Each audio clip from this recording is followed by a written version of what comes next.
এই ফেসবুক প্ল্যাটফর্মে সফলতা পেতে গেলে আপনাকে কঠোর পরিশ্রম করতে হবে, এটাই সবাই বলে থাকে ভাই। ভাই এটা একদম ভুল কথা ভাই। আপনাকে এই ফেসবুক প্ল্যাটফর্মে সফলতা পেতে গেলে আপনাকে অবশ্যই ফেসবুকে গাইডলাইন মেনে কাজ করতে হবে। এবং কি ফেসবুকে গাইডলাইনগুলো কি সেগুলো আপনি মেনে আপনি ভিডিওগুলো আপলোড করতে হবে, আর সেগুলো আপনি পূরণ করতে হবে। তারপরে কিন্তু আপনি এখান থেকে সফলতা অর্জন করতে পারবেন এবং কি সাকসেস হতে পারবেন ভাই।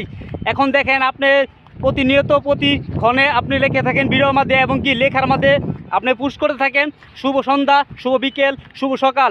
ভাই এগুলো লেখলে কখনো সফলতা পাবেন না ভাই। অবশ্যই আপনি ভিডিওগুলোর সাথে আপনি ভিডিও লেখা এবং কি ক্যাপশনগুলো মিল রাখতে হবে। তারপরে কিন্তু আপনি এখান থেকে আপনি সফলতা অর্জন করতে পারবেন ভাই। এখন থেকে ভিডিও টপিক একটা আর লেখছেন একটা, এগুলো করলে আপনার ফেসবুক কখনো আপনার ভিডিওগুলো অন্য অন্য নতুন নতুন অডিয়েন্স এবং কি আপনার ফ্যান ফলোয়ারদের কাছে পৌঁছে দিবে না ভাই। কেন ভাই? আমার প্রত্যেকটা কথা গুরুত্বপূর্ণ। অবশ্যই যদি সফলতা অর্জন করতে চান আপনি ফেসবুকে গাইডলাইন মানতে হবে, ফেসবুকে নিয়ম মেনে ভিডিও ছাড়তে হবে এবং সঠিক টাইমে ভিডিও আপলোড করবেন।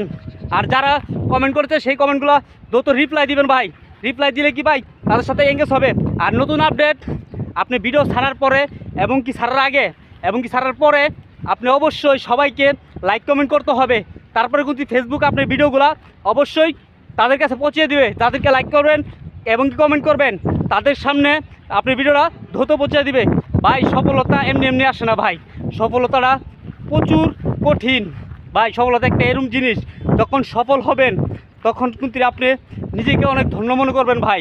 আর এখানে একটা কাজ করতেছেন অনলাইন জব ফেসবুক প্ল্যাটফর্ম, আমরা একটা পরিবার, তো আমরা এই পরিবারটাকে নিয়ে সবাই একসাথে কাজ করব।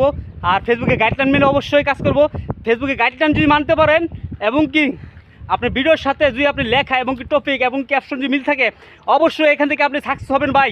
আর যদি আপনার ভিডিওর সাথে টপিক এবং কি লেখা যদি মিল না থাকে কখনো